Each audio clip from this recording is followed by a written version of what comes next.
जय श्री राम। कल इसी दोहा पे विश्राम किए थे। सौंपे भूप ऋषि सुत बहुविधि दे आशीष, जननी भवन गए प्रभु चले नाई पद शीश। राजा ने बहुत प्रकार से आशीर्वाद देकर पुत्रों को ऋषि के हवाले कर दिया। फिर प्रभु माता के महल में गए और उनके चरणों में सिर नवाकर चले। पुरुषों में सिंह रूप दोनों भाई राम और लक्ष्मण मुनि का भय हरने के लिए प्रसन्न होकर चले। वे कृपा के समुद्र, धीर बुद्धि और संपूर्ण विश्व के कारण के भी कारण हैं। अरुण नयन उर्बाहु विशाला, नील जलज तनु श्याम तमाला। कटिपट पीत कसै बर भाथा, रुचिर चाप सायक दुहा था। भगवान के लाल नेत्र हैं, चौड़ी छाती और विशाल भुजाएं हैं। नील कमल और तमाल के वृक्ष की तरह श्याम शरीर है। कमर में पीतांबर पहने और सुंदर तरकस कसे हुए हैं। दोनों हाथों में क्रमशः सुंदर धनुष और बाण हैं।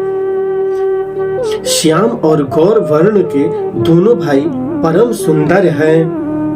विश्वामित्र जी को महान निधि प्राप्त हो गई। वे सोचने लगे, मैं जान गया कि प्रभु ब्राह्मण यदेव ब्राह्मणों के भक्त हैं। मेरे लिए भगवान ने अपने पिता को भी छोड़ दिया। मार्ग में चले जाते हुए मुनि ने ताड़का को दिखलाया। शब्द सुनते ही वह क्रोध करके दौड़ी। श्री रामचंद्र जी ने एक ही बाण से उसके प्राण हर लिए और दीन जानकर उसको निज पद अपना दिव्य स्वरूप दिया। तब ऋषि निज नाथ ही जी छिन्हि, विद्या निधि कहूँ विद्या दिन्हि। जात लाग न छुआ पिपासा, अतुलित बल तनु तेज प्रकाशा।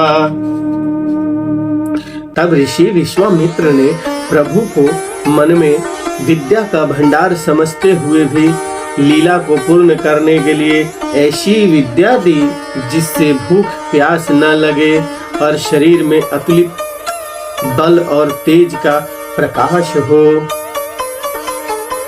सब अस्त्र शस्त्र समर्पण करके मुनि प्रभु श्री राम जी को अपने आश्रम में ले आए और उन्हें परम हित जानकर भक्ति पूर्वक कंद, मूल और फल का भोजन कराया। सवेरे श्री रघुनाथ जी ने मुनि से कहा, आप जाकर निडर होकर यज्ञ कीजिए। यह सुनकर सब मुनि हवन करने लगे। आप श्री राम जी यज्ञ की रखवाली पर रहें। यह समाचार सुनकर मुनियों का शत्रु क्रोधी राक्षस मारीच अपने सहायकों को लेकर दौड़ा। श्री राम जी ने बिना फल वाला बाण उसको मारा, जिससे वह 100 योजन विस्तार वाले समुद्र पार जा गिरा। फिर सुबाहु को अग्नि बाण मारा। इधर छोटे भाई लक्ष्मण जी ने राक्षसों की सेना का संहार कर डाला। इस प्रकार श्री राम जी ने राक्षसों को मारकर ब्राह्मणों को निर्भय कर दिया। तब सारे देवता और मुनि स्तुति करने लगे। श्री रघुनाथ जी ने वहां कुछ दिन और रहकर ब्राह्मणों पर दया की। भक्ति के कारण ब्राह्मणों ने उन्हें पुराणों की बहुत सी कथाएं कही, यद्यपि प्रभु सब जानते थे। तदंतर मुनि ने आदर पूर्वक समझाकर कहा, हे प्रभु, चलकर एक चरित्र देखिए।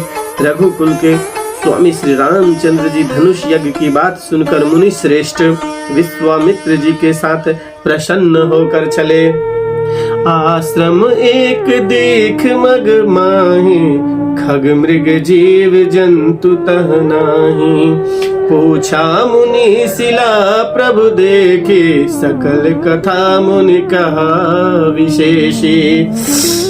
मार्ग में एक आश्रम दिखाई पड़ा। वहां पशु पक्षी कोई भी जीव जंतु नहीं था। पत्थर की एक शिला को देखकर प्रभु ने पूछा। तब मुनि ने विस्तार पूर्वक सब कथा कही।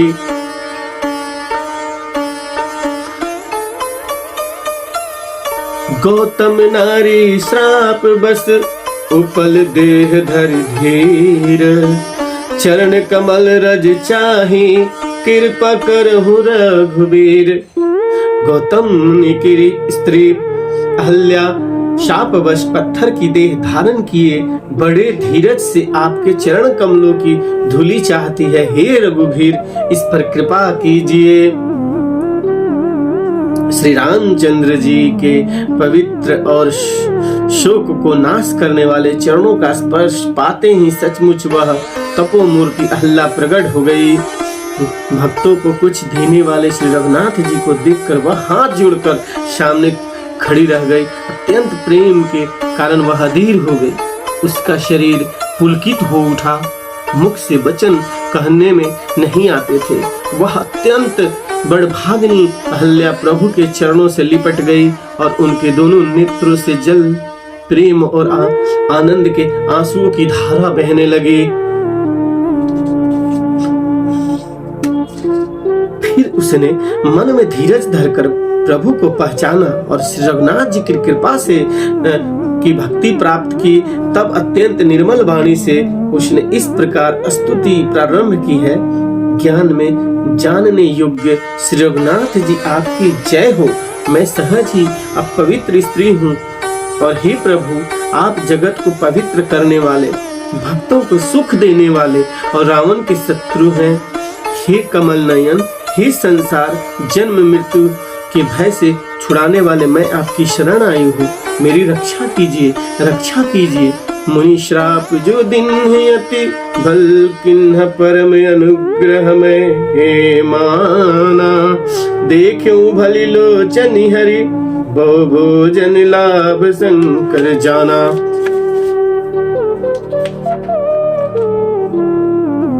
मुनि ने जो मुझे शाप दिया सो बहुत ही अच्छा किया।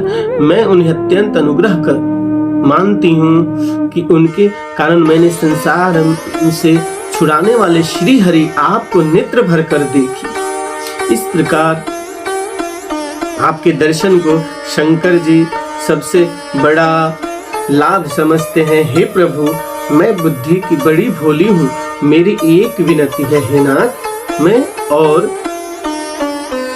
कोई वर नहीं मांगती, केवल यही चाहती हूँ कि मेरा मन रूपी भौरा आपके चरण कमलों की रज में प्रेम रूपी रस का सदा पान करता रहे। जिन चरणों से परम पवित्र देव की गंगा जी प्रकट हुई, जिन्हें शिव जी ने सिर पर धारण किया और जिस चरण कमलों को ब्रह्मा जी पूछते हैं कृपालु हरि आप, वे उन्हीं के मेरे सिर पर रखा। इस प्रकार स्तुति करती हुई बार बार भगवान के चरणों में गिरकर जो मन को बहुत ही अच्छा लगा, उस वर को पाकर गौतम की स्त्री अहल्या आनंद में भरी हुई पति लोक को चली गई। प्रभु श्री रामचंद्र जी ऐसे दीन बंधु और बिना ही कारण दया करने वाले हैं। तुलसीदास जी कहते हैं, हे शठमन, तू कपट जंजाल छोड़कर उन्हीं का भजन कर।